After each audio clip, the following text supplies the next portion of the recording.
É possível que você tenha alguma noção do que se passa na Venezuela.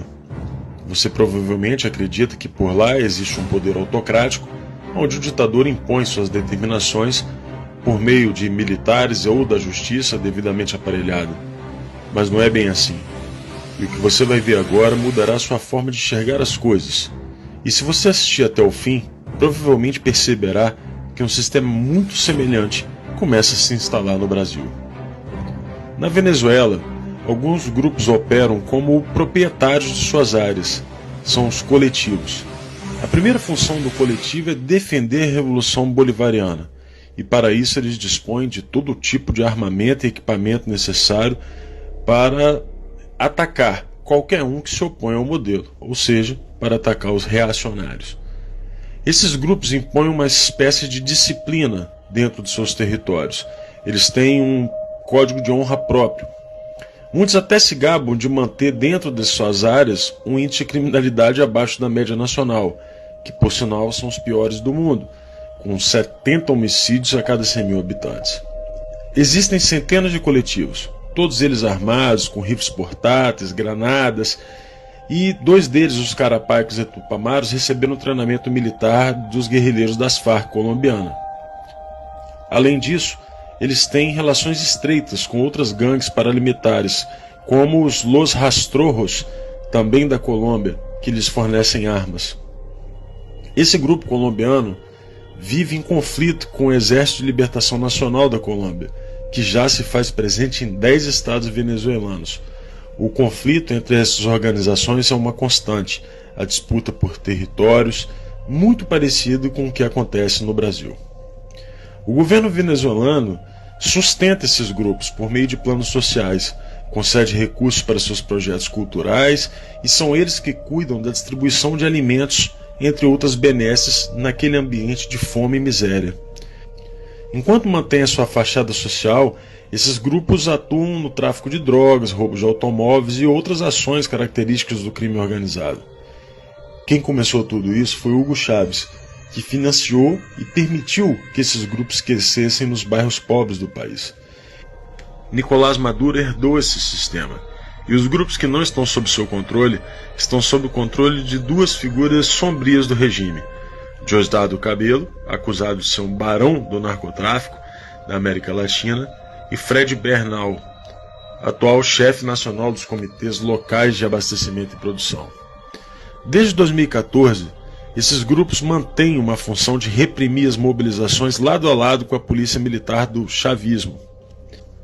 O número de assassinatos praticados por esses grupos é incalculável. Em entrevista ao New York Times, o criminologista Fermín Manuel Garcia disse que, se a revolução perder a presidência amanhã, os coletivos se tornarão imediatamente uma guerrilha urbana, ou seja, não tem retorno. Os coletivos mais conhecidos são o Movimento Revolucionário de Libertação Carapaica, que usam vestimentas militares e escondem o rosto, e o seu líder é o comandante Murat. Suas armas incluem M4, rifles FAL, e são considerados um dos 2 grupos mais perigosos. O segundo grupo mais perigoso é o La Pedrita, que nasceu em 1985 por Carlos Ramírez Valentim. São responsáveis por inúmeros homicídios. Outro grupo conhecido é os Los Tupamaros, é uma organização de tendência marxista-leninista que herdou o nome do grupo guerrilheiro uruguaio sob o lema Comuna ou Nada. Esse grupo é apontado como o principal repressor dos protestos de oposição ao regime de Maduro. Existe a Coordenadoria Simón Bolívar, que atua em Caracas e se autoproclama um dos coletivos fundadores do regime. O coletivo Alexis Vive é conhecido por suas ações armadas e recentemente atacou as instalações do maior sindicato empresarial do país. O último grupo é o Grande Polo Patriótico, criado em 2011 e formado por 28 conselhos setoriais, que possui 10.810 mini-coletivos. Como você pode perceber, o sistema de dominação do povo venezuelano não pode ser revertido por um sistema eleitoral simples ou pela queda de Maduro. A melhor definição do que aconteceu por lá foi feita por Lech Walesa. Segundo Walesa, fazer o socialismo é fácil.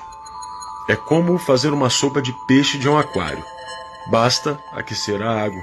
Não precisa nem temperar. As plantas já estão lá dentro. Fazer o contrário, criar uma sociedade livre a partir do comunismo, é como fazer o aquário utilizando uma sopa de peixe. Isso é complicado.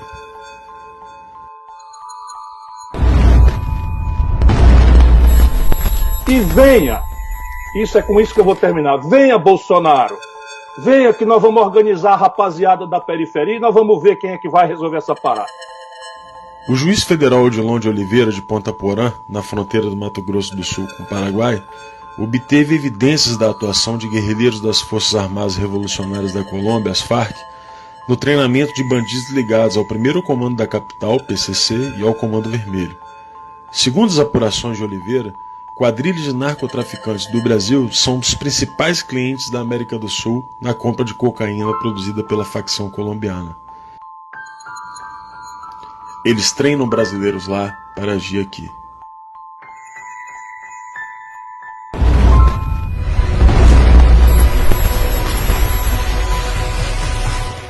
A revolução do lumpenproletariado já está em andamento no Brasil. O lumpenproletariado, esse produto passivo da putrefação das camadas mais baixas da velha sociedade, pode, às vezes, ser arrastado ao movimento por uma revolução proletária. Todavia, suas condições de vida o predispõem a vender-se à reação. Karl Marx. Você consegue se lembrar do Brasil antes de 2002? Pois é, não existiam cracolândias por aqui. A partir da vitória de Lula, a droga derivada da cocaína tomou conta do país, escravizando um número imensurável de brasileiros. Tais indivíduos são capazes de lutar com maior coragem, mas são propensos a ações destrutivas. Conduzidos de maneira correta, podem converter-se numa força revolucionária. Mao Tse Tung, em Análise das Classes e Sociedade Chinesa. Frantz Fanon é um teórico marxista muito conhecido entre as esquerdas. Seguidor do maoísmo, é proponente de uma revolução mundial, razão pela qual ações muito semelhantes acontecem em todos os lugares onde o comunismo possui seus tentáculos. É dentro dessa massa da humanidade, esse povo das favelas, do núcleo do lumpesinato, que a rebelião vai encontrar o seu ponta de lança urbano. Venha Bolsonaro, venha que nós vamos organizar a rapaziada da periferia e nós vamos ver quem é que vai resolver essa parada. Este lumpenproletariado é como uma horda de ratos.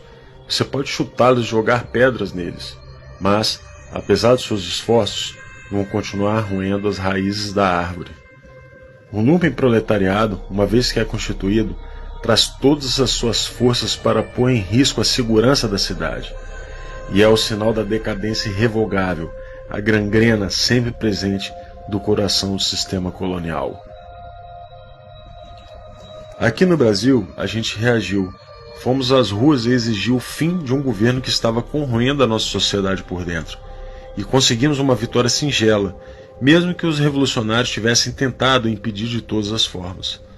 Acontece que a revolução lumpenproletariada estava em andamento por aqui, e não será fácil reconstruir um aquário a partir de uma sopa de peixe deixada pelo petismo. Você então se pergunta como podem haver banqueiros, artistas, intelectuais e membros da elite que não conseguem perceber esse tipo de situação e ainda assinam manifestos junto com Ciro Gomes, que, como já vimos, tem exata noção do que está acontecendo. E para isso, Karl Marx também tem uma explicação. A aristocracia financeira, tanto no modo de obter seus ganhos quanto no modo de desfrutar deles, nada mais é que o renascimento do lumpenproletariado nas camadas mais altas da sociedade burguesa. O lumpenproletariado não está limitado aos drogados, bandidos, famigerados da classe marginalizada. Estão nos poderes, nas corporações, na mídia e no judiciário. Veja que até as opiniões de alguns jornalistas conhecidos têm mudado. Isso acontece de acordo com a mudança de quem banca os seus contra-cheques.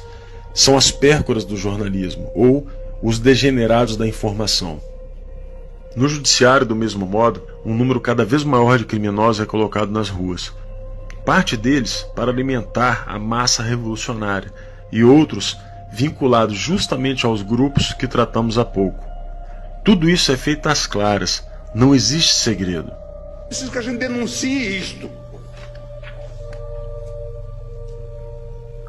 Que a gente anteveja esse tipo de manobra. Porque não se pode fazer isso com o Supremo Tribunal Federal. Agora eu vou dar uma desperto e vou conseguir a decisão do aborto. De preferência, na turma com 3 ministros. Aí a gente faz um 2-1. E deixa de fora desse seu mau sentimento. Você é uma pessoa horrível. Uma mistura do mal com atraso e pitadas de psicopatia. Isso não tem nada a ver com o que está sendo julgado. É um absurdo, Vossa Excelência, aqui fazer um comício cheio de ofensas, grosserias. Vossa Excelência não consegue articular um argumento, fica procurando. Já ofendeu a presidente, já ofendeu o ministro Fux, agora chegou a mim. A corrosão do Conselho de Justiça da nossa própria Carta Magna atende ao conceito de Revolução Lumpen. Afinal, a disciplina e os códigos de honra, como já vimos, terão que ser aplicadas por grupos criminosos ao fim da conclusão do processo revolucionário. Agora que você já sabe qual é a situação que nos encontramos, eu faço um pedido. Não desista do Brasil.